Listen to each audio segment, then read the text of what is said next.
Une église remplie de personnes se supportant les uns les autres dans l'amour, Éphésiens 4:2, ne peut que connaître la paix, l'unité et l'harmonie.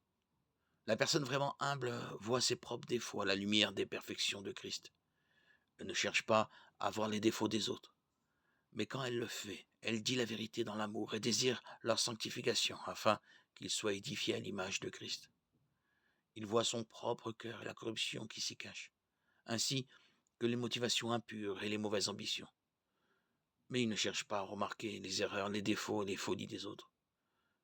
Il voit la dépravation de son propre cœur et espère charitablement en la bonté des autres, et croit que leur cœur est plus pur que le sien. Plus important encore, en tant que chrétiens, nous devons nous voir les uns les autres à la lumière de la croix. Les autres chrétiens sont ceux pour qui le Christ est mort d'une mort horrible et douloureuse, afin d'échanger sa juste perfection contre leurs péchés. 2 Corinthiens 5, 21. Comment ne pas leur offrir l'amour, la compassion et la grâce de notre Père céleste? Comment pouvons-nous rabaisser, critiquer et diffamer ceux qui sont couverts du précieux sang du Christ? N'étions-nous pas esclaves du péché lorsque il nous a appelés désespérément perdus, morts dans nos transgressions et nos péchés? Éphésiens 2:1.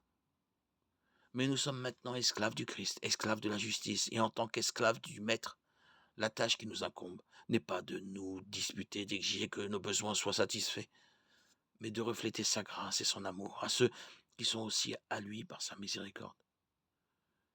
Une église remplie de telles personnes jouissant de leur salut commun sera une véritable église biblique, unifiée dans la foi, transmise au sein une fois pour toutes, en luttant avec ardeur pour cette foi.